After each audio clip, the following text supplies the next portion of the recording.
Okay, we're up and running, are we guys? Good morning, good morning. Good morning, good morning. Again, the camera is left at this time in the morning. You can see the shadows, you know. The shadows angle up to the left. If I turn the camera the other way, the light will be right directly in the lens. So, the usual suspects. Dave's the usual again. Good morning, friends. Hello, guys. Hello, guys. Hello, guys. But what have we got here? There's a few things on the desk. It's the same sort of stuff you've seen. I have to continue, if there's time for it, continue carving the outlines for this on a Patreon. Actually, the image did come through. John sent yesterday the image for this. But I can't actually paste it down just yet because I'm not finished the lines. I did the outside of the thick line. If I tried to paste the image in here now, I'd never get it lined up exactly. So I'm going to carve next the thin lines. And once they're clear, I'll paste the image in. And if it happened to be a little off, it wouldn't make any difference. Shall we take a peek at it? John sent it over. This is just the key lines. You can see where we're going to be going with this. The Patreon Chibis always have two themes, each pair. One of them has to do with something to do with printmaking. We've had, you know, paper making, printing, carving, whatever. John's got his tying a baron this time. And the second Patreon, I gave him the idea, this was years ago. When did we start this? 4 years ago. These are the fourth set now. I told him I don't care about anything. I want something to do with Japan, Japanese mood, and I want the theme of support put inside these things. I think the first one there was a tree with one of those snow supports on it. He's just tinily put the little idea of support. And here we are. It's a dead fish supporting a chopstick. So that's what's going to be happening. And actually both of these, you can see how it works. We're talking about coming out the baron curve itself and the bottom of the chopsticks. They will both actually bump out here. When they're pasted in here, the bottom of the baron will come in this area and the chopsticks will come in whichever way around it is, this area. Or maybe the other way around. I haven't decided which one to do yet. Yes, I suspect it's made of ceramic, of course. So that's waiting to be done. But before that, we have to put that aside for a minute. Octopus is put aside for Patreons, is put aside for, this is 8 cats. And we are now on the final stage of the clearing of the final block. And this has now got to go for proofing. I want to get this up on the website, ready for sale this month in April. So the priority for me now, before Patreon, before Octopus, before Cameron's video, the priority for me now is going to be to get this one finished. Now the cone's in lockdown. No, the cone is just out of the view. If I was out there, you see the tree at the right hand side. Normally when we're looking at the cone, that tree is just at the left hand side of the cone. So the cone is just a fraction away from where we are. Is the paper out? Yes, one packet of paper, one lonely packet of paper is out. It's Day-chan. She's chugging away at the 5th print in the subscription series.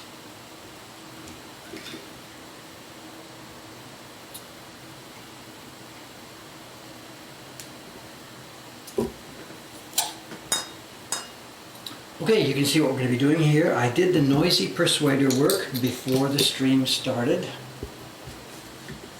to save everybody's ears. And now we're going to be doing crunch crunch. Actually, I should, before I put the scope, let's zoom out a bit. I can do this without the scope here. I should be doing this without the scope. And we do have a show and tell, if you remind me to pull up when we get near the end of the stream. I know I'm not buying anything these days. We are now in lockdown, financial lockdown here at Mokuhanka. With the shop closed and the tourists not here, the kind of stuff that we've been buying frequently is no longer a need for us. So to preserve the budget, we are not buying anything. So for the recent show and tells, what I've got today is I brought another folder from the shelf upstairs. We'll take a look at a few small points here.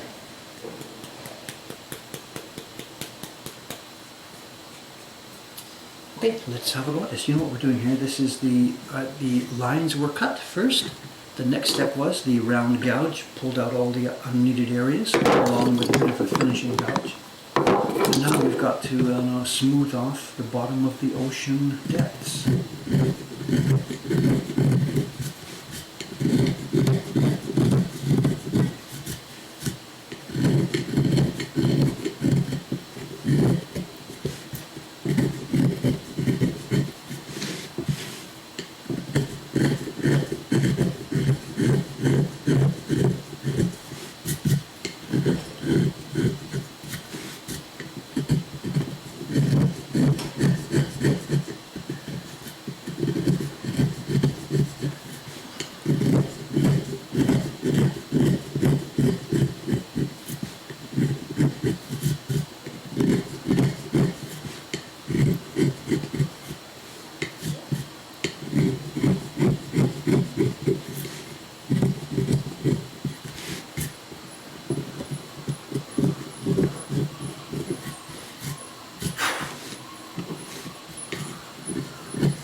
crows are being affected by the lockdown here. Lockdown, whatever, what a parody. Tokyo is now supposedly locked down, but outside last night, well, you know where this is going. They were still open. The Whale restaurant was open, the bar next to one was open, the bar across the street next to me here was open. The Oyster restaurant, they've done the right thing, they've been closed now for a week. And the Comedians Theatre is closed. But all the, the bar type bars, they just don't give a damn and they're still open.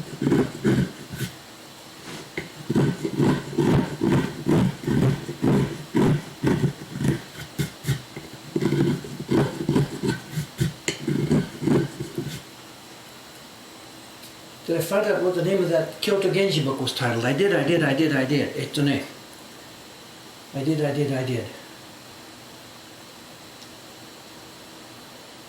Etone. But it's Japanese. Etone. What should I do here? If I got emails about that the other day. I got emails. That thing really seemed to have hit an interest, and a lot of people asked me about. A few people asked me about that. Okay, I'm going to paste in some Japanese here. I bought the book back in 2017, so to get this information I went back to my emails here. Will this work? Can I paste in Japanese? Okay, there's the title, and it wasn't a book, it was a box with 54 separate sheets inside it, and a cover sheet, and then a little blurb from the publisher. And there's the information, all the information that I know, and oops, that's the price I paid for it. I paid back when we had money to burn, money to spare. That was in 2017. Yes, 2017, we had a really, really good year. That was the first year of the Patreon. Cameron had come on board, sales were going crazy, and at the end of the year, I can't say I had to get rid of some money, but if we had more expenses to buy stuff for the shop, it really would have helped reduce our taxes. So I was able to buy a bunch of stuff that November and that November. I think this was November 2017.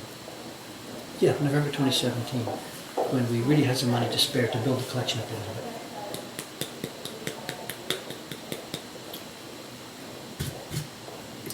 The thing about that, if you're thinking about looking for this set yourself and you see it somewhere in a used bookstore, be careful. The same title and the same designer, but published by a different publisher. It was published again in not 1961, Showa 61.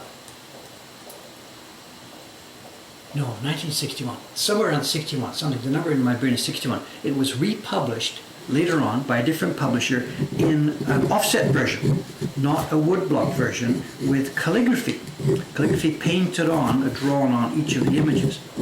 So be careful if you see this on an auction somewhere. Oh my God, there's the set Dave showed me, these beautiful woodblock prints, and it's really cheap. Be careful. There is a mechanically printed version of those same images with the same title out there. You have been warned.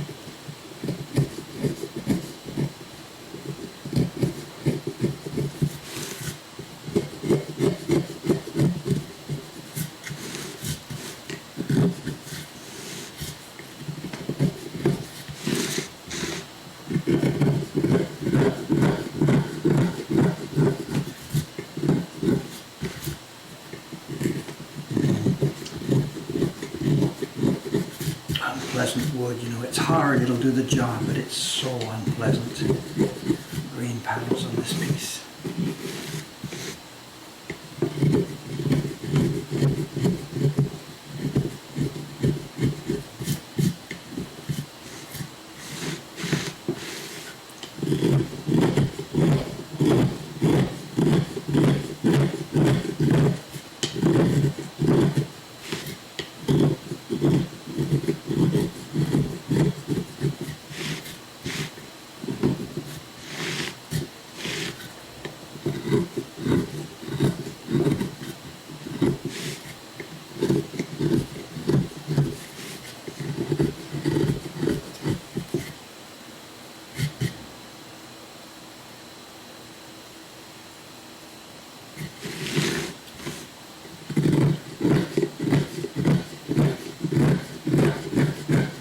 Also too, if you've been searching for that Japanese book, the title as it is in Japanese, Yusoku Genji Kagami, the title is a generic title. There are many, even there's modern books in the bookstore these days with the same title. So just be aware of that. It's a generic type of title that doesn't apply just exactly to that same object that I showed you. So when you search for that thing in Google Images or whatever, you're going to get a whole bunch of different images from different kinds of objects, all related to the Genji Monogatari, of course. It's a generic name.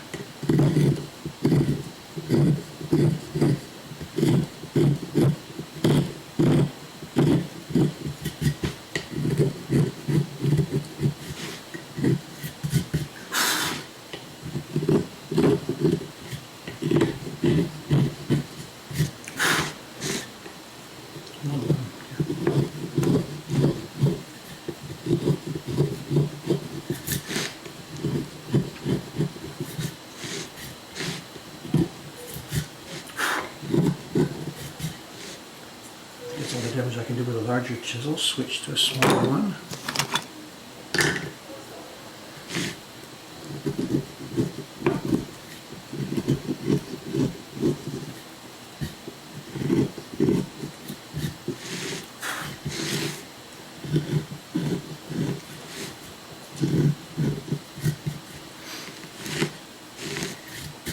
Beautiful day out there in Tokyo this morning. Beautiful, beautiful day. We didn't get that full moon last night. It was clouded over here. We were trying to take a shot of it last night. It didn't work. But today's beautiful, beautiful, beautiful day. In fact, oh, I remember. Before you see where we're looking down, you can see that there's a bit of green tree or something right at the far end of this thing. If I pop up, I took a picture just before the stream started. I went for a walk down the street there, and I took this photograph about 20 minutes ago. Some of you recognize where this is. It's almost visible in the camera shot. It's down the building at the far end of the street there is, of course, the famous Don Quixote building. And in front of it, there is it's a kind of cherry tree. I forget what it's called. It's Momozakura? I forget the name. Botan Zakura. Is that what it is? Botan Zakura.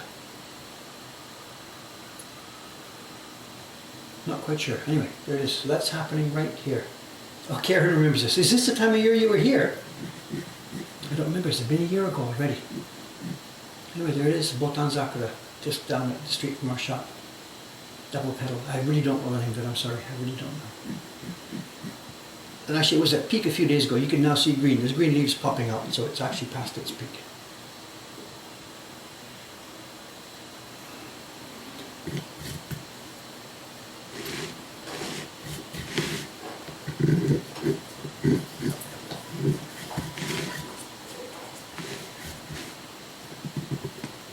Let's just get close. Let's just zoom in and get this going.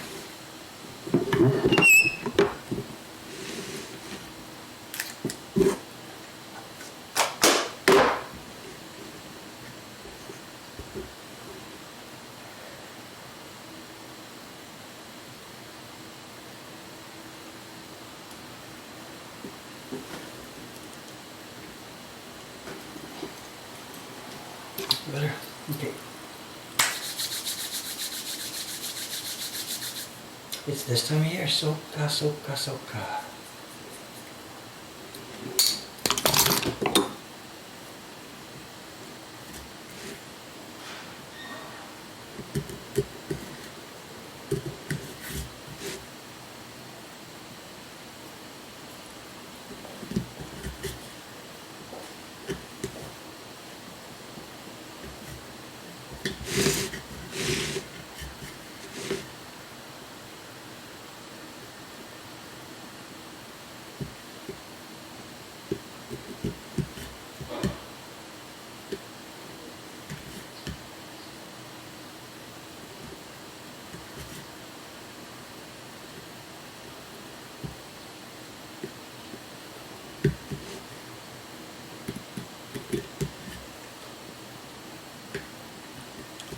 The block we're doing here, it's going to be grey highlights.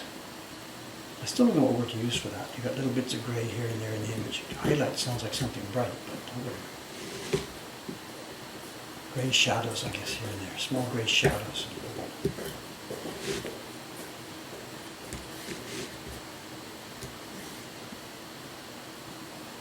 This is going to be picky. This is going to take a while to do this one, actually.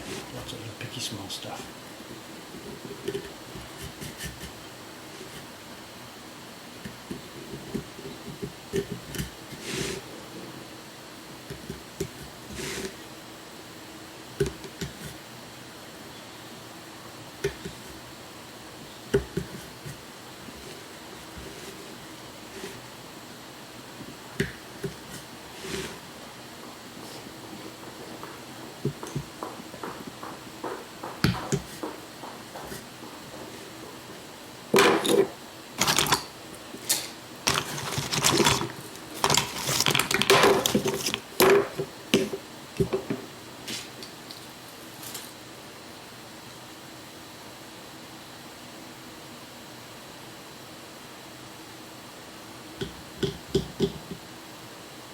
What's the question here?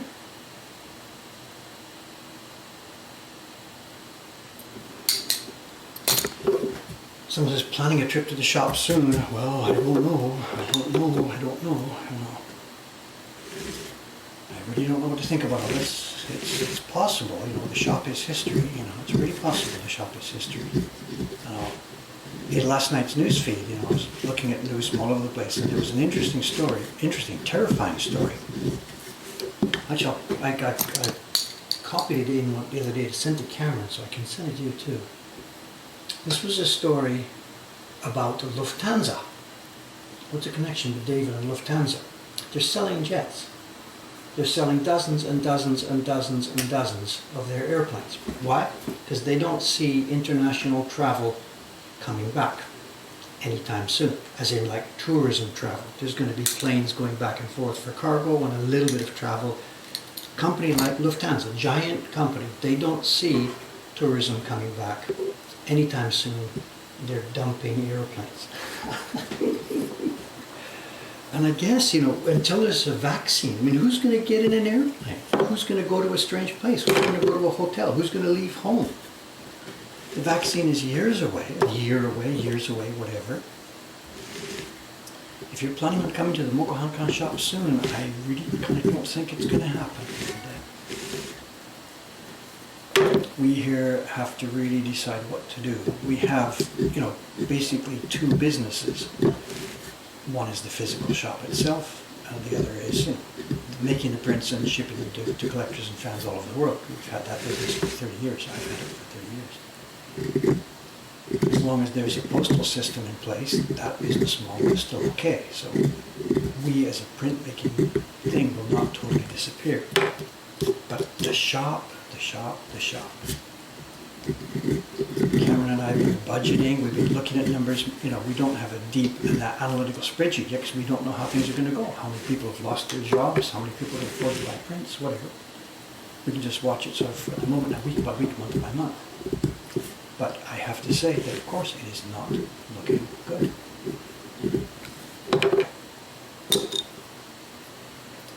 And we're paying quite a substantial rent for a shop in Saxa, which if we just become an online business, we don't need.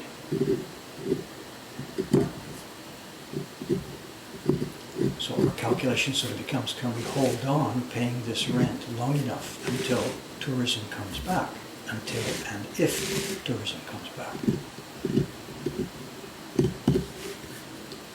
And the basic calculation at the moment seems to show no. We can't keep paying the rent here just to keep an empty building.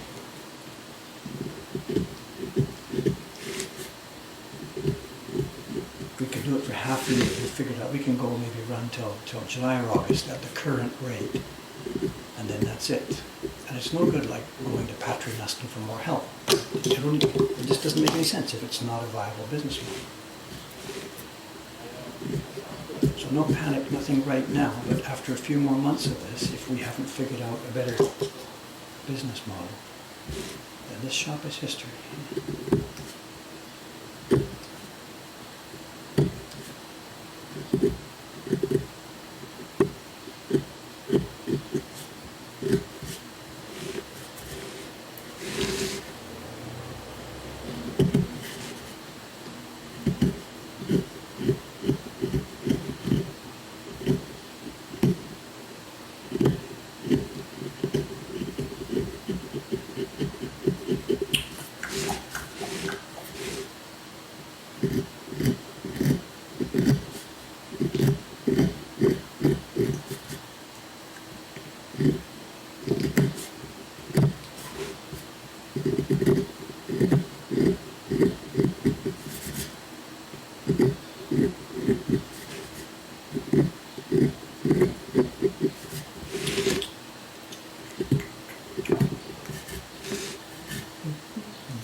chisels. Where's my poker?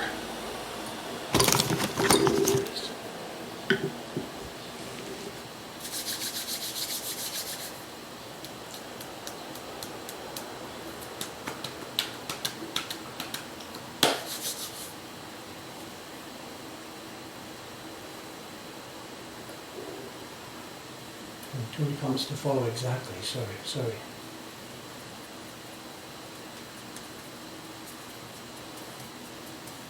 Yeah, the landlady, of course. Again, all this is open, all this is in flux. The demand for the property here, of course, is very, very high. Before this happened, is very, very high. The guy next door running the kimono shop wants this building, actually wants it. This is past tense.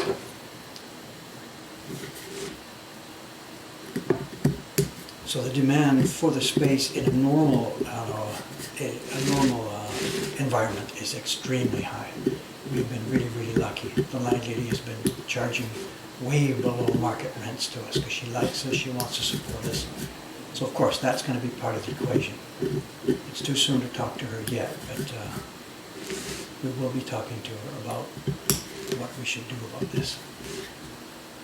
And the idea that will somebody else want this building or not yet, we don't know. The situation in Tokyo is a bit funny. As I said just now, the bars and restaurants here are still open. The guy across the street running the Whale restaurant, he's the Don, the owner of the local business association, leader of the business association.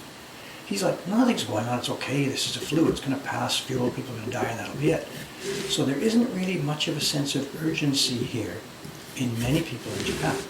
They still don't get what's happening, especially older, group of the old-fashioned type people. And our landlady still at the moment, I haven't talked to her in the last couple of weeks, but she's still like, whatever, we'll get through this. So she doesn't have any sense of urgency. So we haven't gone to her yet to try and talk about, look, we need some help on this, because she doesn't really get it yet. But if the things in Tokyo really starts to get hairy a few weeks from now, if this becomes New York, then this will be strongly in her face and she will get it. And that might be the time to go and talk to her. But not yet. Okay, that zone's done. We have lots and lots of zones here today. This thing all has to be picked out and cleaned. It's not one of the most fun parts of this job, but it's got to be done.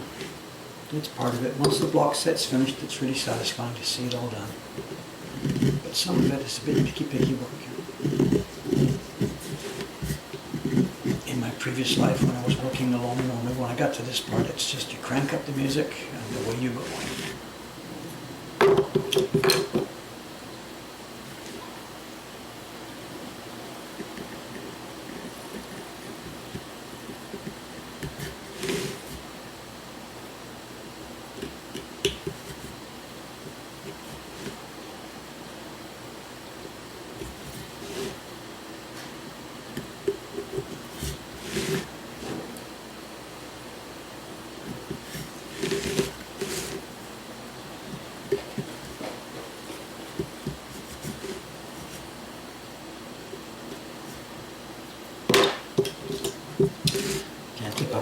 And work at the same time, sorry.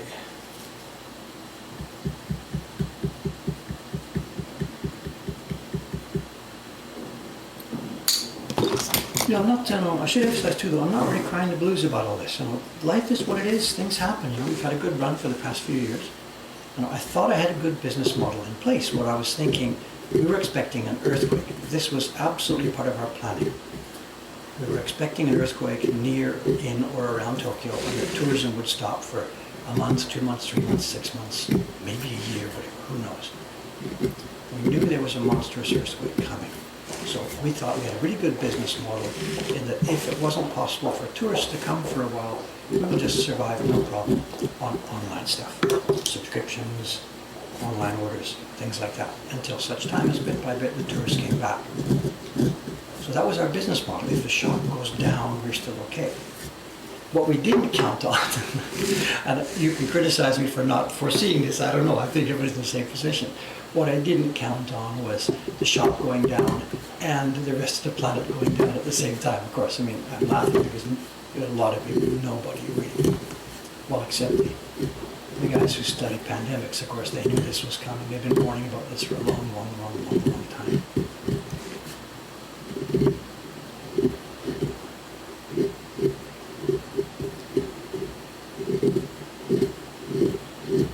But I didn't foresee all three parts of our business going down at the same time, plus huge production problems at this end. Anyway, so like I said, not to complain, whatever. I'm personally content, at peace, as long as I stay healthy, keep out of this damn thing.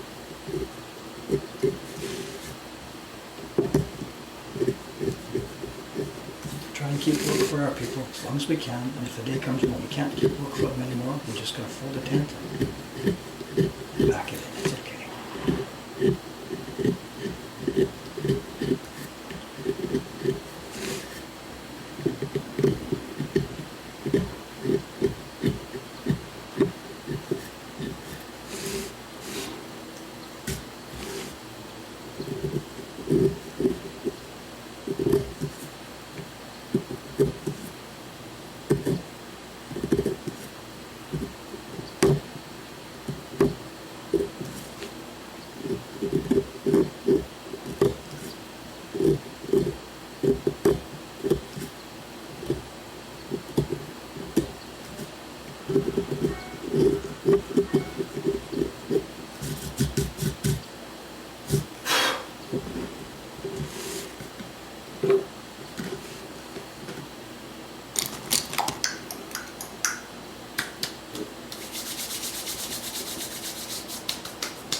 You know, music and stuff, when I'm printing, I couldn't do it. Because when you're printing, you can't play music with a beat because it affects your rhythm.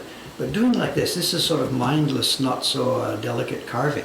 That's it, just crank it up. In the Omen workshop, I have, I guess they're still there, just unused, 2 big speakers behind me, and I get a bass woofer under my bench. You can feel it.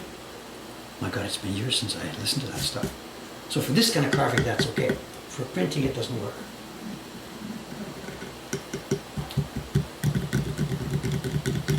Can I stream from Ome? If we end up moving back in Ome, of course I'll stream from there. We did years ago. I streamed from Ome before there were streams. I don't even know how long ago was that. I say streamed in a whatever. John here on the watching this today, John Becker, he knows. He used to tune in when I used to stream in Ome. We had a camera on, it was like a photograph every 8 seconds was uploaded to the website or something. I forget what it was, I can't remember. Every 8 seconds, talk about a bit rate. So. John was one of the guys who used to tune in there. This was before Twitch, it was before YouTube, it was before YouTube, before Ustream. I had a website, I had a camera, I did an upload situation where every 8 seconds or so a new photograph was uploaded. People would watch it, tuned in on Skype for the audio. We thought it was wonderful, high tech, you know.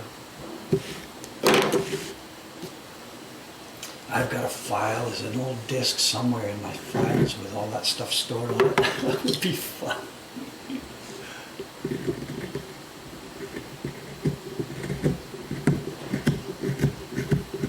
When we were little kids.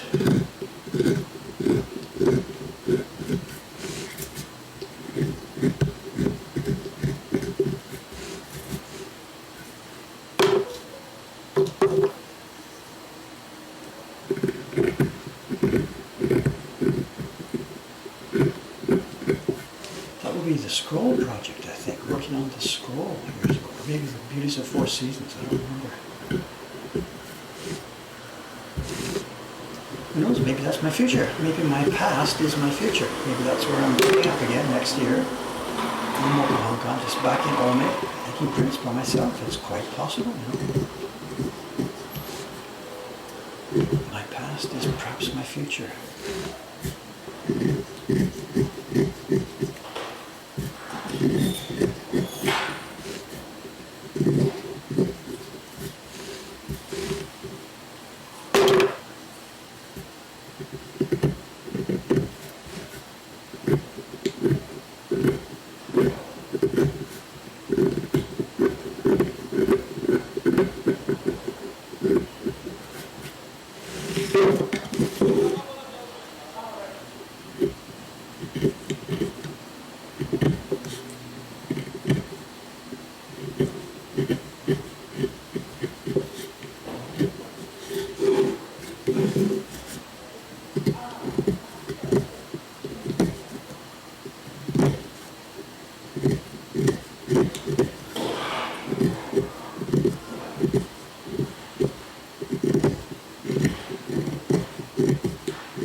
7 or 8 years ago, more than that, John, way more than that.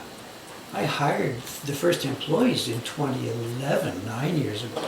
And those strings were long before that. We're talking 15 years ago.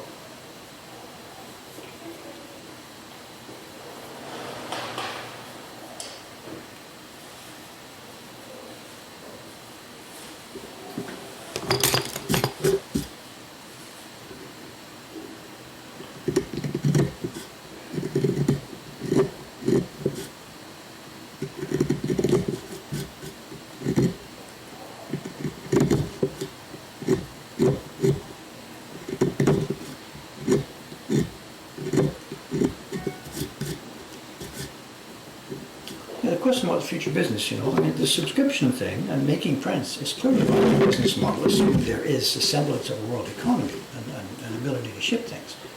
What's not going to be viable in the next couple of years, clearly, is the tourist business here, having the Mocha Hong Kong physical presence.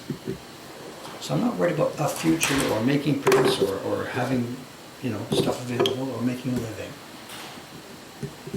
Once the major shock of this is over and the systems like shipping and stuff have come back to some semblance of normality. So I think we're okay for doing something. But paying the high rent here in Asakusa in perpetuity for a business that may not come back, that's the biggest question mark on our plate right now. So printmaking okay, subscriptions okay, interesting designs okay, print parties are probably history.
Zoom out just for a second here, see what's going on.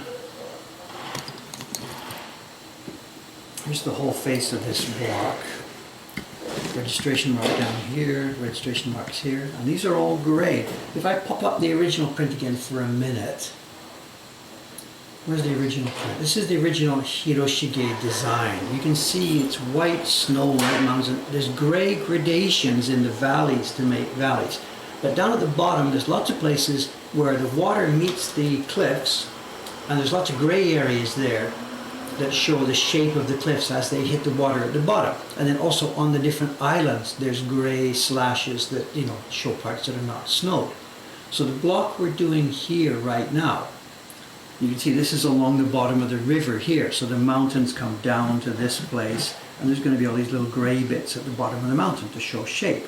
In the valley, these are the gray bits on the islands and the stream. This is going to take me a while here. So far, what have I done while you've been watching? 1, 2, 3, 4. Let's keep moving around. This is going to take me a while here, most of the day, I guess.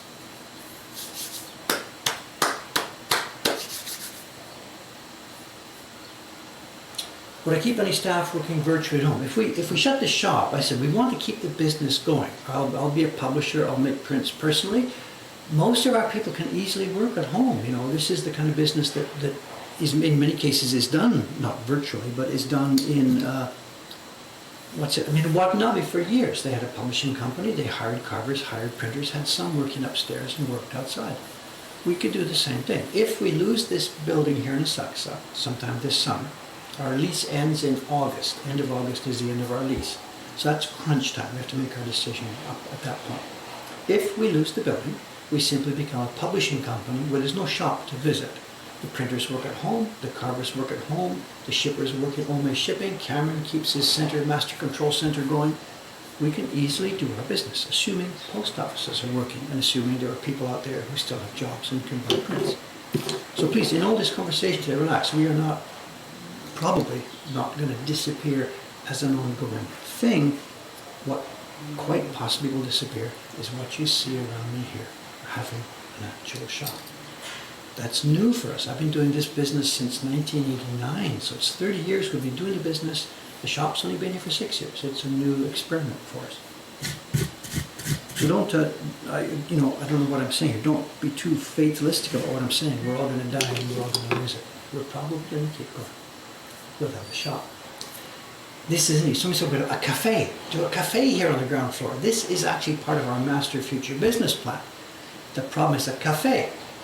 This is not, they're all closed. That's not such a good idea in the short term. So yeah, this is one of the dice on the table, one of the things on the table that we are thinking about. And then we would probably still need something in central Tokyo, because there are people who don't want to or can't work at home. So the idea would be to rent an apartment building in the back street somewhere where printers could work and we could store some blocks, some paper and stuff, but without having a shop. The Baron cookies, yes. Anyway, as I said, it's just, at the moment, it's just conversation, just planning, watching the budget.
Conversation here you guys are having back and forth talking about things. I mostly have to look at the work here, but every now and then I look over and try and catch something, and there's the feeling, that a little bit of frustration. I would like to watch one of these streams, just sit there back and watch and listen to what was going on and watch and take part in the conversations. I would like to be what's the word? How can I say? I would like to be a consumer of this product, but I can't do that. So I can't enjoy just sitting there, get a cup of coffee, maybe do something else on the computer at the same time while this is going on and do a little bit of chatting in, but I can't do that.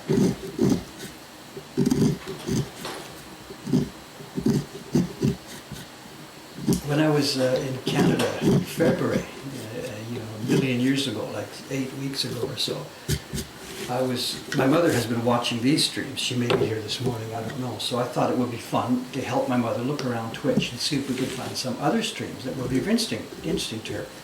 Like my mother's doing a lot of knitting, she does crossword puzzles, so I poked around Twitch for a while to see if there was some other stuff. So we're poking around and I found some knitting stream. Oh my God, look at this, wow, we can do this, we can watch a knitting stream. And we kind of got bored. There's nothing going on. There wasn't any conversation, there wasn't anything going on. So we didn't have much luck finding something that was so interesting to watch, So yeah, if somebody knows of stuff out there, and it's not like I have a whole ton of free time here right now, but I'm actually been busier than I've ever been now that this thing has started. But if you know of any streams that you think I'd like to watch, let me know.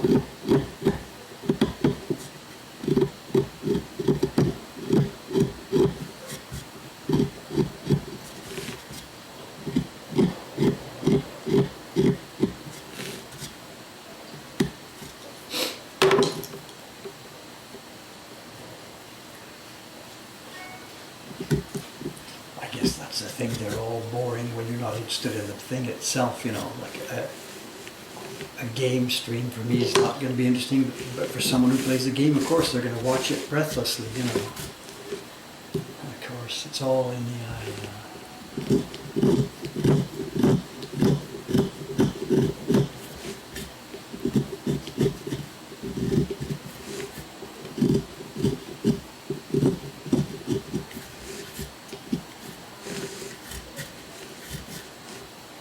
I spent a bit of time with my grandsons when I was there in February, but it was kind of hard to get quality time.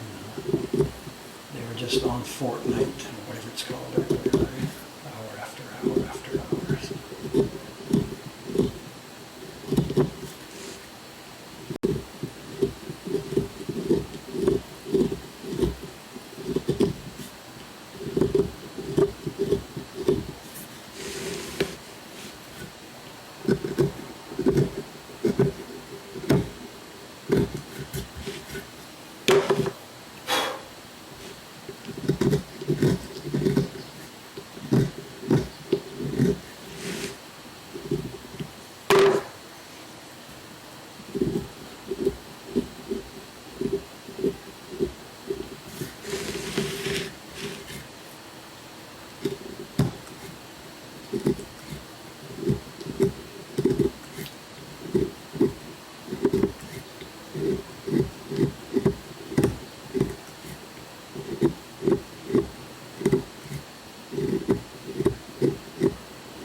Yeah, Karen can start streaming. Yeah, and then I can sit in the booth and watch.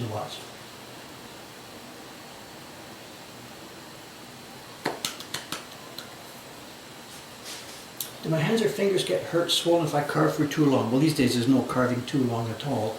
I don't have any specific problems with digits or fingers or arms. The work is not stressful. The work is not work. The work is peaceful and quiet, not using too many muscles. In fact, it's funny, my girlfriend, Sadako or whatever, this is a year or so, a couple of years back, we were talking one day and she happened to see my hands and she's like, what, show me. So I put my hands out. And she's like, oh my God, how old are you? And I'm 68, and she said, she didn't want to show me her hands, there's spots and there's stuff. And I think too much soap, too much soap. I don't use soap so much. During the day I wouldn't actually use soap for anything. shampoo my hair so my hands get sort of clean from that.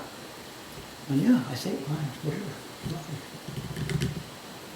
Yeah, it's a point. I don't think of such things myself, but she said, "Oh my God, your hands look so young." What can I say? We are what we are.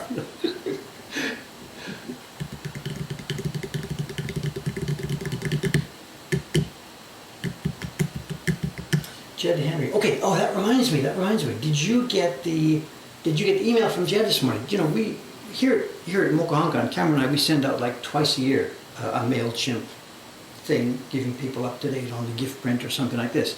Jed sends them out, I don't know, quite frequently, weekly or less. And he sent an interesting one this morning. He sent out an email about a woodblock print, an actual woodblock print. The new. He's working with William, the show. William Francis. They've got a new print together, and it looks quite nice. It looks quite acceptable. I mean, it looks really well done. Of course, not to beat around the bush. It looks well done. It's got a tiny bit of registration issues here and there, but it looks really, really nice. And William was really kind about this when he posted that on Instagram. It was a couple of weeks ago. Cameron showed it to me, and William gave us a shout out. He mentioned that he'd been here earlier this year and that he appreciated the time spent. And yeah, maybe it helped. It's really cool. So Jed's working with other people as well. You know, the Stephen Winiecki's doing work for him, and now William. So bit by bit, this thing is really getting spread wider. And Jed is really determined. I think part of it, I really have to be careful what I say, whatever. Jed, of course, really loves what we do with his designs. We provide a huge amount of his income now for the royalties and stuff like that. But Jed must be looking at the numbers. You know, Jed is 30-something and Dave is 68. So Jed clearly, as he should be doing, he's thinking, well, where's the future? You know, going to go, maybe Dave's business won't survive forever and ever and ever. So Jed is helping with his wallet. He's helping with his wallet to get a bunch of new craftsmen up and running. And looking at it from where I sit, I can't imagine he's making money on these things yet, but with his wallet, he's supporting these guys and their efforts to become a good craftsman. So this is really, really cool that this is happening.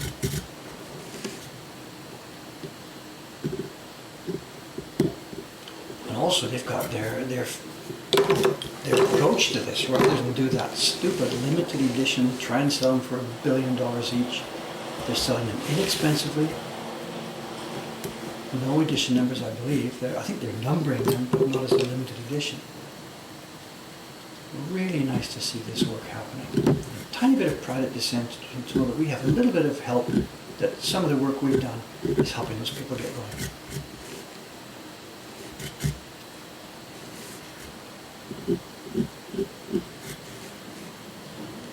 But another cat.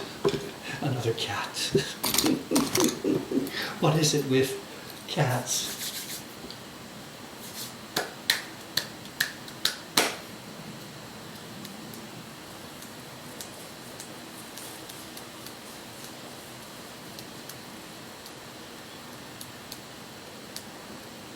The girl on Instagram, are you talking about Moira Hahn? Are you? Because we've done a print of hers before, and she may be coming into the 8 Cats.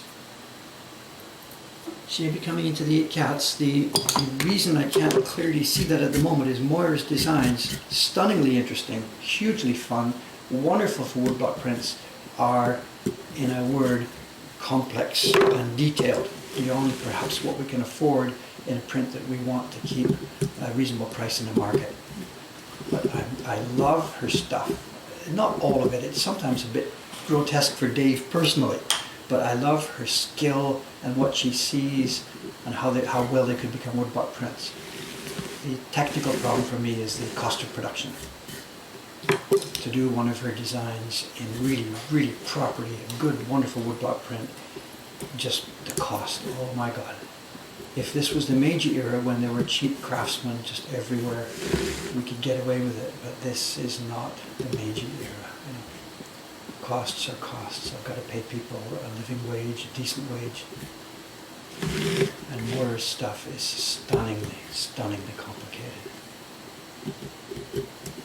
So I'm not sure if that's the girl on Insta that you're talking about, but possibly so, when you talk about ukiyo-e and cats.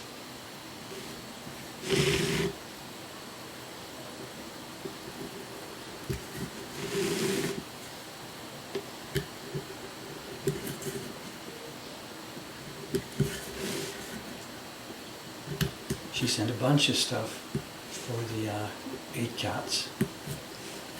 And I'm like, oh my God, can I do this? Can I get away with it? Can I afford this? I don't know, I don't know, I don't know, I don't know, I don't know.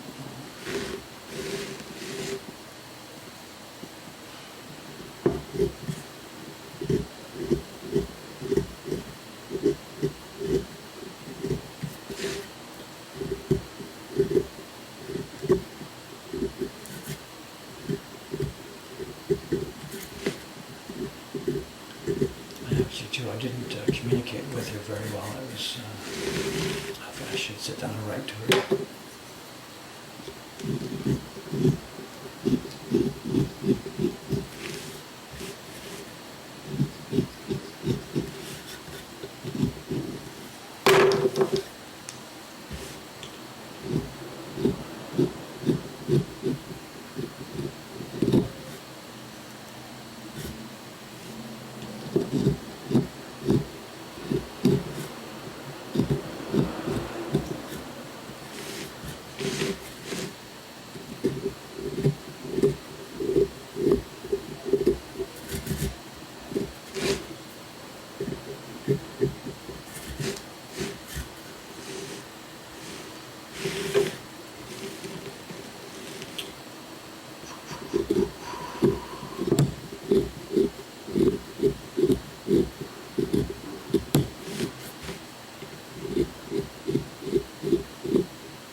Oh, Cameron's here. Good morning, good morning, good morning. It's funny with Cameron's now these days. He's, of course, working at home and they're having a baby any minute now. And his schedule is like, I don't use a smartphone, so I don't do the messaging thing. So there's no instant stuff going back and forth between us. So whenever I've got something to mention to Cameron, let's drop an email, pop it in the box.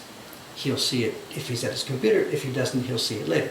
So we get this situation where he's off with his family for hours and hours and hours, of course, whatever. We don't do hours like 8 to 5 or anything. So I'll have like 10 emails for him, short snips, pop, pop, pop, pop, pop, pop in his box. He'll get back and answer 1 or 2. So the conversation goes conversation A, B, C, D, E, and then nothing goes by for hours, and then he'll reply A, B, C, D, and then I'll send C, D, E, F, G. So we get these tiny snippets of email going back and forth with semi-fractal conversations. So it's fun.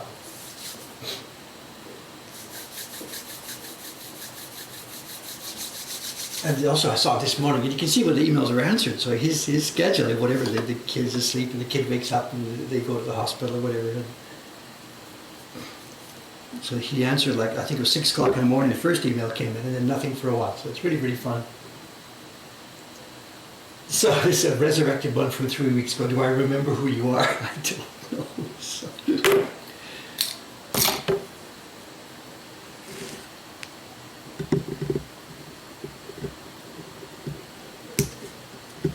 But I would much, much rather do it this way than try and do the conversations. Oh my God. Whatever.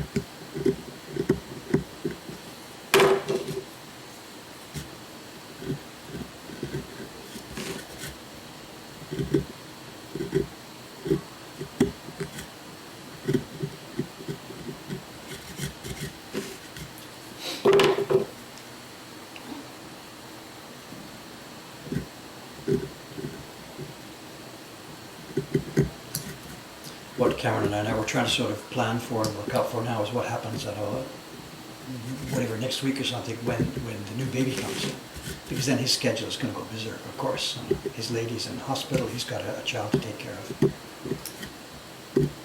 So what we're trying to think of is we don't know whether he should just book off and I should take over all that stuff for some time, X days, whatever, or he should try and run them both together at the same time. We don't know. It's going to be his call, of course.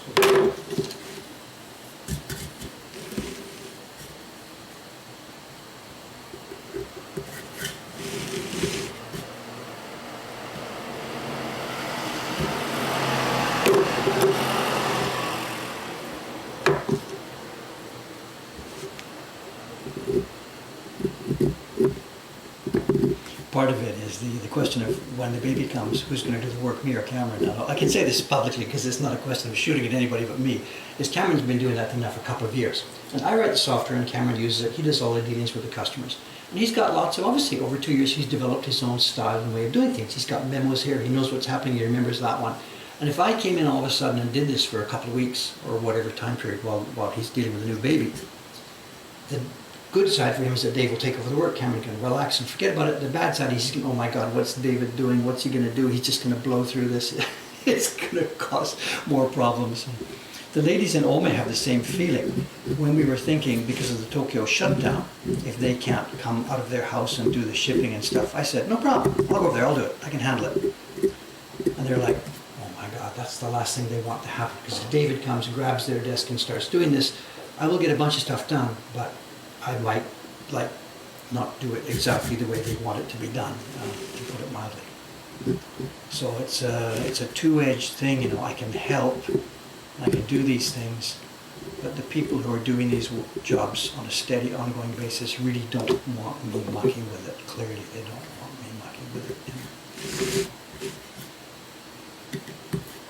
So I think Cameron is balancing, when he thinks about how much of it to ask me to do, he's thinking of this too.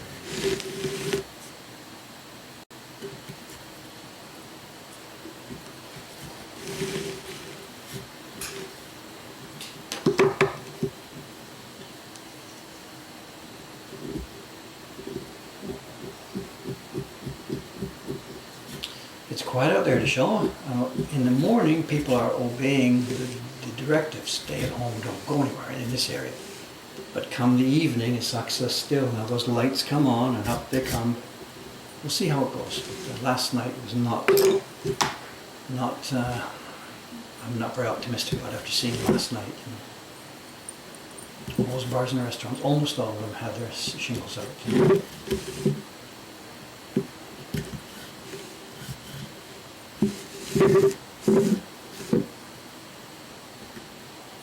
I took a stroll last night before going to bed, about 10 o'clock in the evening, just put my mask on, took a stroll down the street just to get a feeling of what was going on. And out towards Cookside Doty there were all the bars, not bars, what do you call it? Hostess clubs and stuff. It's a huge area for hostess clubs around here. And last night, about 10 o'clock, they were still open and the touts were outside on the street. Not a whole lot of customers were around, but they were still open, those hostess clubs, I mean, give me a break. The Tokyo governor, Koike-san, she talked about this a few days ago when she was asking about businesses closing down. And she specifically mentioned this kind of business. It's a real problem for them because somebody comes up with the virus, they're in hospital, they've been diagnosed with the virus. Okay, where were you? What have you been doing? Let's try doing some tracking and tracing. And because the guy was in a hostess club, he's not going to say anything about this, of course. So it's that kind of business that is non-trackable, non-traceable. I really wish they would just bite the bullet and do the thing like they're doing in some countries with the smartphones. Just track where people are going and forget the privacy thing and just clamp it down. Privacy, who cares about privacy?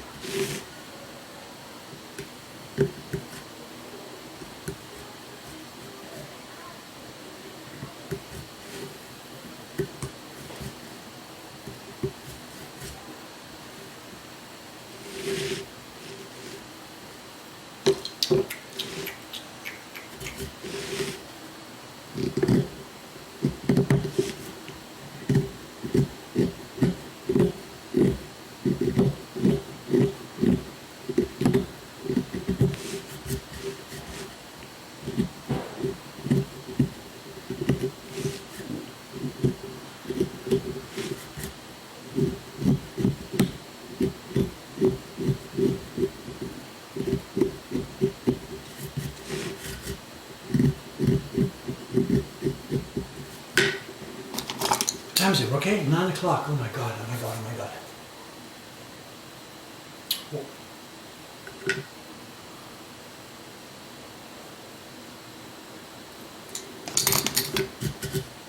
So much for that conversation.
Get there, you know, chewing away at this bit by bit by bit.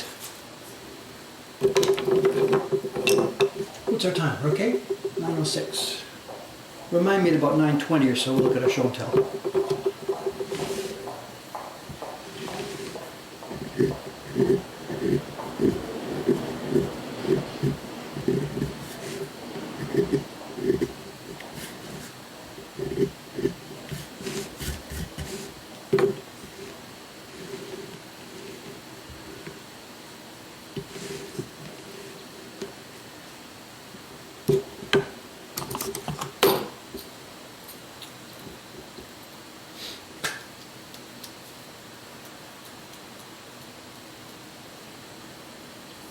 Yeah, the bottom left camera is what it looks like outside right now, just now, early in the morning. It's 9 o'clock in Asakusa.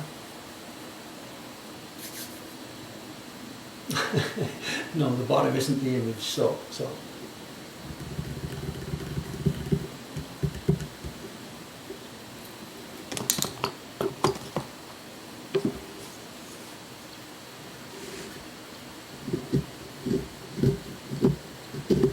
Actually, if there are new people here, maybe we should show. I've got a couple of images. What we're doing here, making a woodblock print. It doesn't make much sense, the little pieces, what we're doing right now. But as we mentioned a minute ago, if I pop up something like this, this is an outline of the print that we are making. This is the key lines with some samples of gradations put in. Let's try and line these up. For example, the place where my finger is pointing, right here, there's going to be the river here, and this is, somewhere around here is the place where the river goes to a, whatever, here, this part. These are the islands in the stream. There's the bridge at the right-hand end of the print. Here's the bridge at the left-hand side of the print. It's piece by piece. No, here, you can maybe see the shape here. See the little box carved out here? This will print a color over the far left bottom corner of the print. So this is just one block among a group of blocks that will be used to put color on this image you see. Now, it may or may not look interesting right there, but if I pop up for another second, here's an image of an original Edo print from many years ago. It was mountains in snow, and the image we're making on the left is a kind of a parody of this.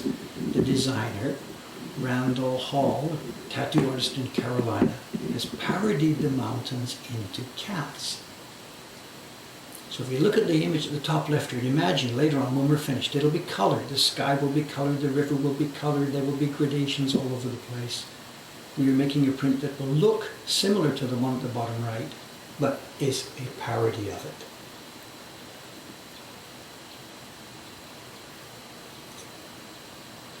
If you need more information, there's 8 Cats Nekohake here. That's the website which gives information on a particular project we're doing with lots of images and lots of explanation about it.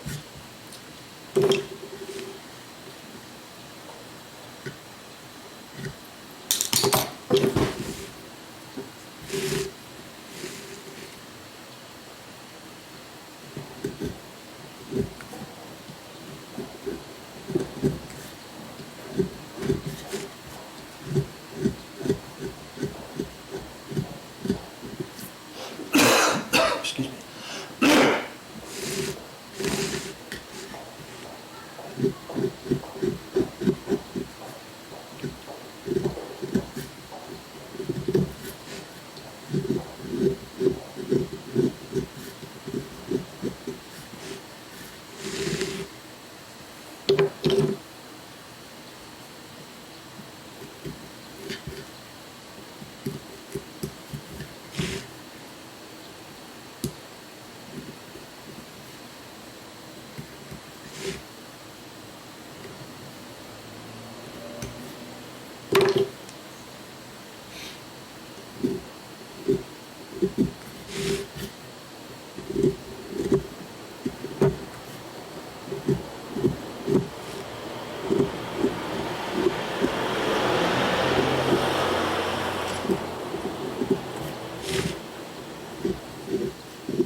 How's the time? You okay? What is it?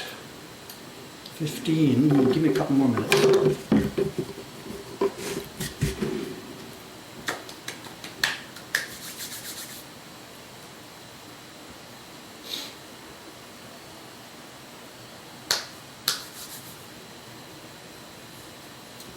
$9:20, is that the idea? The show and tell is, yeah, it's about 10 minutes. Okay, no problem. Maybe I'll finish the top side of this group, right? Okay. Okay. The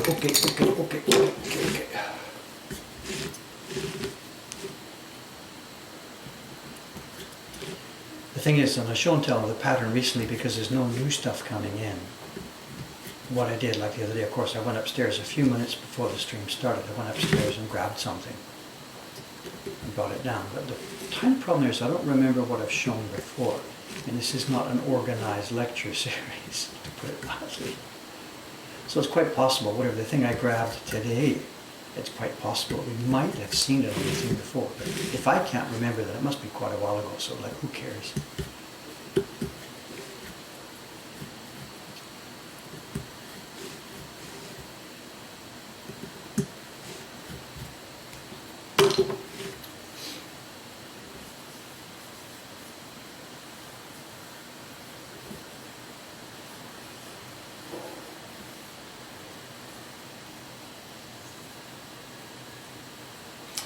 The thing today, it's a set of prints, and there's 70 prints in the set.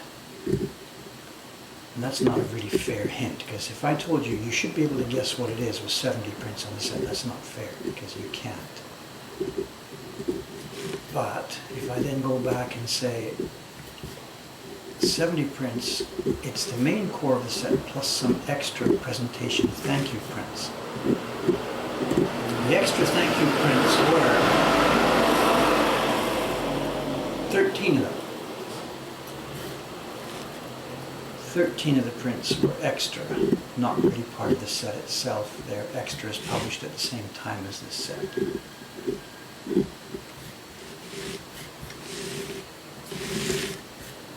That's a bit more of a clue that might give a better hint as to what this is all about.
Okay, does it show more clearly now? We've done a bunch of stuff. Okay, so we started here this morning, came around, down here, blah, blah, blah, worked our way across. You can see how this would go. If I were not talking to you, if I were just keeping quiet, the next little bit here would be like another half hour. So sort of 2 hours work would have been to finish this off. I must have spent maybe, I don't know, 30 minutes or so cutting the lines, then another 30 minutes whacking, another two. So it's sort of it could be a long morning's work, or it's not a full day's work to do a block like this. And this cat series has 1, 2, 3, 4, 5, and the key block.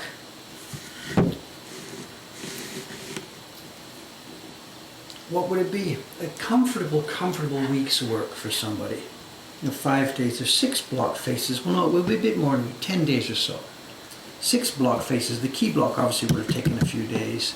Then a comfortable, easy day for each of the color blocks, or half a day. So a week to 10 days, or something like this. And then it's a block set that can make hundreds and hundreds and hundreds, and maybe even thousands and thousands and thousands of prints. Okay, let's clean up a tiny bit here and show a few prints.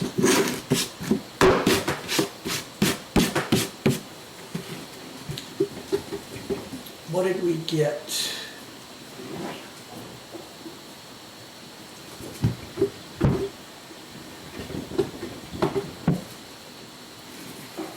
Tokaido 53. Tokaido, yes, Tokaido, of course. There's 55 prints in the basic set. Every Tokaido has 55 prints, because they talked about, the title is misleading. It talks about the 53 stages of the Tokaido. And the way they counted was they didn't count the starting and finishing point. So 53 stations means the ones in between Tokyo and Kyoto. But when you make a set of prints or something, you make one for Nihonbashi to start and Kyoto to finish. So a normal set of prints of the 53 stations of the Tokaido always has 55 prints in it.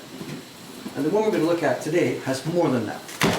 It's got the sets, the stations, plus it's got a cover picture, and then some thank you prints.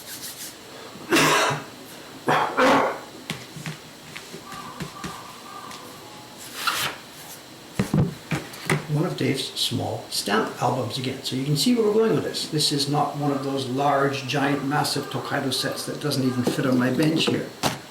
How many Tokaido sets do we have? I don't know. Dozens and dozens and dozens. It was one of the most popular themes ever in Japanese art. For the theater, it was the 47 ronin. For woodblock prints, travel woodblock prints, it was travel sets. I've had these for a few years now, and these are beautifully, beautifully, beautifully made. We're going to be zooming in, zooming out, zooming in, zooming out. The set we've got opens with a cover print. This is about postcard size, and it is a scene in Kyoto. This is the Kamogawa, the Kamo River, the Duck River, whatever.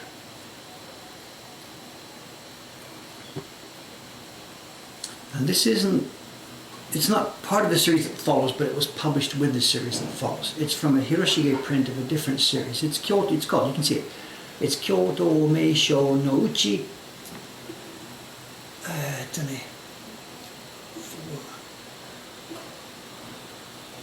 can't read some of the characters there. It's from a series about Kyoto, and it's beautifully, beautifully made. Look at the scale here. If we zoom in,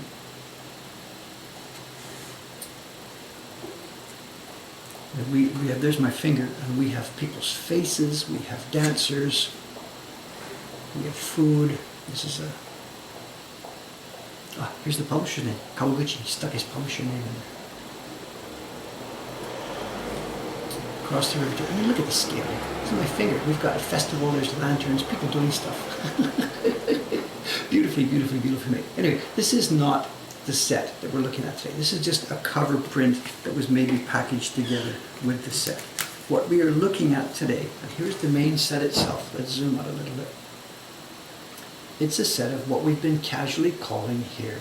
Actually, let me get rid of the street scene for a minute, okay?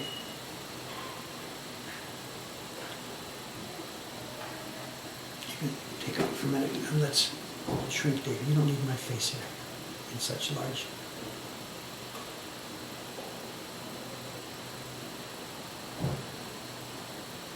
Okay. No, they're not on a pier, they're on a deck. And all the restaurants and stuff at the side of the river put decks out over the river. So people could sit out on the deck. Sometimes even their feet would be down inside the water if the water levels were just right for it. Cool, cool, cool. This is summertime stuff, hot summertime stuff. Anyway, the main series itself, the Tokaido series we're looking at here, is going to be this. They're the small match label prints. I'll leave it zoomed out for a minute to show you the overall set, then we'll zoom in and start getting some detail. What we've got is a set of Tokaido Meibutsu, famous stuff. It's a set of prints, one for every station. It starts at Nihonbashi, then Shinagawa, then Kawasaki, all the stations one by one, and it is some item, and it looks like they're all edibles, I think. They're all comestibles, they're all edibles. Something to eat or whatever as you were going down the road, and each place had famous stuff associated with it. So again, I'll flip through first and we'll come back and look at some close-up. So this is the first 8, the second 8, and I think the way they would have been made, nobody's going to carve a little print one by one and carve and print and carve and print. They were made in decks, and based on something that I see at the end here, I think they were made in groups of 8. I've put them in 8 just because that was the size of my book here, but I suspect they were made in groups of 8 and cut apart. Here's our first 2 groups. We progress down and down and down the road, and each one has a picture indicating something to do with the famous food of that area. We keep going, down and down and down we go. And the final group of 8, the ones that bring you to Kyoto, doesn't fit 8. There's 55 prints, we need 56 to make a batch of 8. So there is one of the celebratory images that were done. Whenever the group, we need to roll back a bit, this print set would have been sponsored by a group of people who had a club for sponsoring print sets like this. They would each put some money in and have the print set made up, and then they would each get a print. Maybe there was 200 in the set or something like that. And when a large project like this was finished, they also commissioned a bunch of individual prints. And these would have been a rough sketch by each of the people. They put their money in, and these were the celebratory images. Thank you very much for the cooperation, celebration of the Tokaido set being finished, with a sort of a colophon print at the very end of it. And one of these should somewhere have the date on it.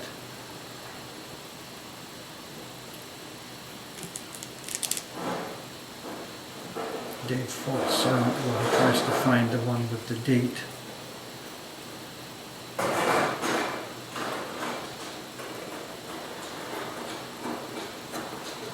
And it fails. I can't see the date anywhere. We're looking at Showa 8, Showa 6, somewhere around there. Going by the style and what this is, almost certainly it's going to be Showa 6, 7, 8, or 10, something like that. Certainly nowhere after that. I can't see a date. Anyway, Showa 10 is my guess for this. Okay, let's zoom in now and have a look.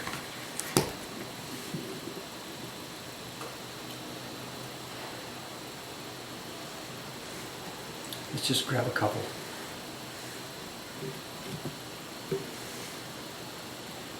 They're kind of simple. There's nothing really dramatic or stunningly beautiful about these. Let's get one here. And let's have a look.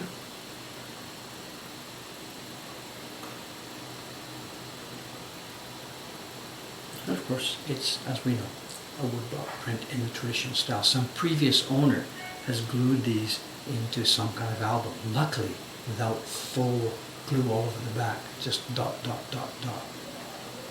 Very nice thin paper, and they would have been made clearly in a group like this. These two are not exactly paired. You see the idea. By carving them all, they probably would have been about maybe that far apart or so on the original block. So you can imagine a block with 1, 2, 3, 4, 5, 6, 7, 8 of these. So doing a gradation means just you do the gradation across the top of all of them, and then you do the green gradation across the bottom of all of them. So what looks actually like a fierce, huge amount of work is actually not so bad, because these gradations were all done in gangs. And if I had the time for it, it would be an interesting experiment to take this single set we've got and try and see if you can match them up where the gradation comes Look at this, tiny bit of a different color here. Show dark green, light green, and yet these are neighboring pictures in the set. So I guess what's happened is they've printed them in batches, chopped them all up and just, filed them out, so we don't end up with one next to its neighbor from the actual production, because clearly there's a color difference here. So if we had a whole bunch of different sets, we could compare, but all I've got is this one set.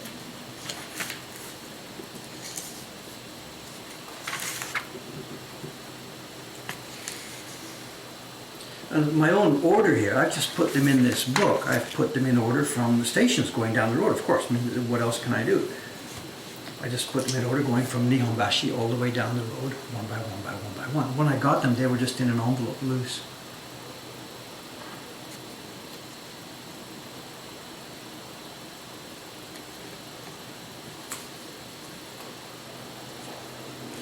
And actually there's a lot more detail in the prints at the end, the ones that are in that celebration group.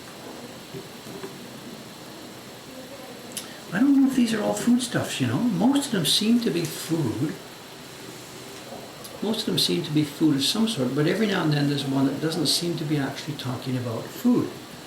Maybe this was a place that was known for a certain kind of fabric sales. So maybe it's not just food, it's stuff that was sold in that area. Let's look at this one. Nothing to do with food on this one.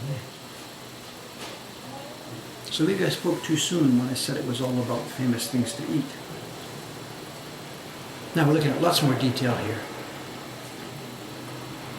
And these are just, there's no relation now to what you're seeing. This is a spoof on a famous Hokusai print to show.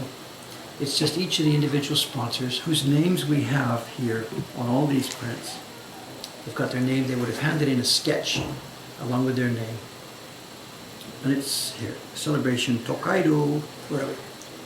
It's Tokaido Meibutsu, it says, famous stuff, Tokaido Meibutsu Shu Kansei. It's celebration of the completion of the Tokaido Meibutsu series being finished. Yamamoto-san, Hashimoto-san.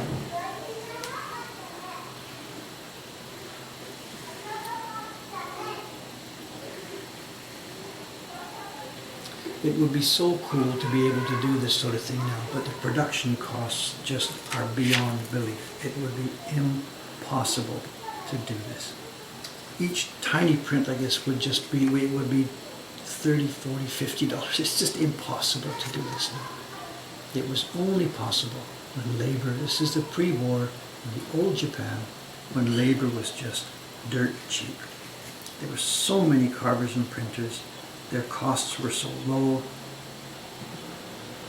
After the war, everything changed. Everybody wanted a color TV and a car and kids to go to school and education in a modern society. But in the pre-modern society, labor was just dirt cheap.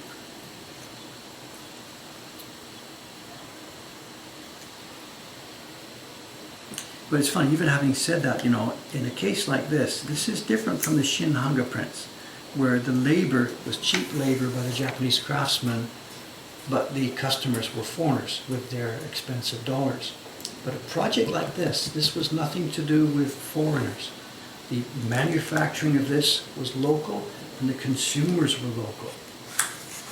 So it must have had its own balance in terms of the economy. Even if craftsmen were cheap and inexpensive, who was buying it then? So I guess it's middle class, lower class kind of stuff. Middle class people are buying these from, basic working class people making them. Questions. What did they show for Hakone? Let me find it. Where are we? Kawasaki extruded. Odawara, here we are. Hakone is next after Odawara desho.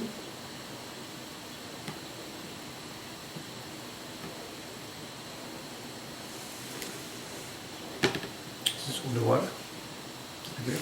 You tell me, what are we seeing here?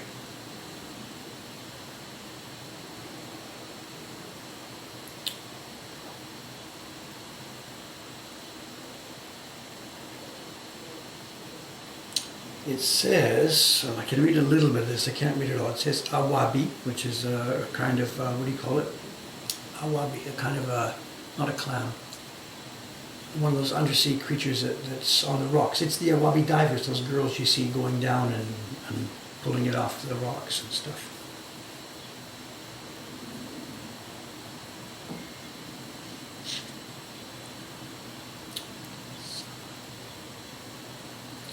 I can't read much of the rest of it, I'm sorry, I don't know. Your guess is as good as mine.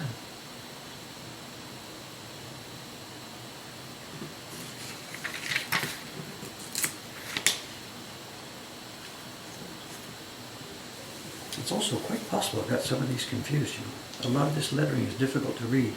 Characters that are different from the ones we use today. Numazu. Yeah, that's it. Odawara Hakone Numazu Mishima desho.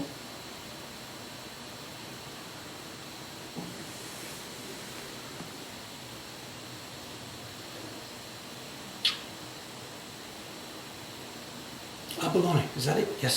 Sorry about that, thank you. My brain just does not work.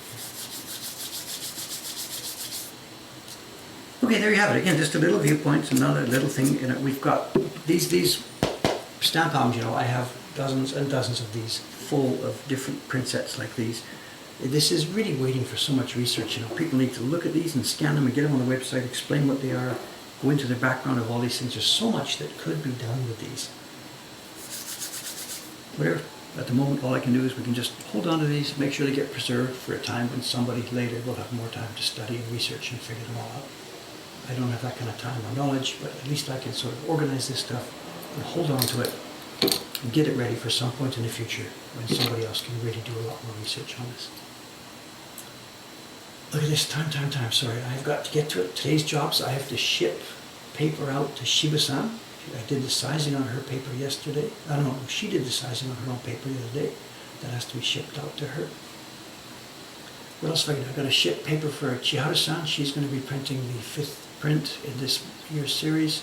Kawai-san wants new blocks and paper. So I'm busy today. I'm a shipper and packer today.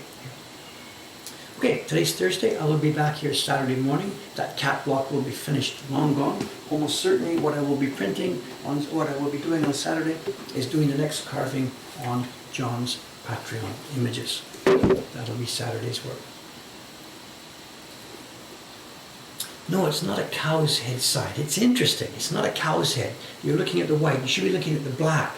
It's a white oval, and two people, she on the left and he on the right, are talking to each other with a cup of coffee in her hand and a cigarette in his hand. That's a coffee shop. And their name is, what do they call it? Machi Aishitsu. A room for assignments, a room for meeting people. So no, it's not a cow's head. It's a he and a she meeting. Interesting. I will never be able to see anything but a cow head now. And the last thing is our famous floating lamppost. We have a lamppost floating in the area here. Just people just walk right by it without even noticing. Okay. I gotta get out of here. Thanks so much, gang. See you on Saturday morning. Thanks for joining in. See you later. Bye-bye. Hang in there, everybody.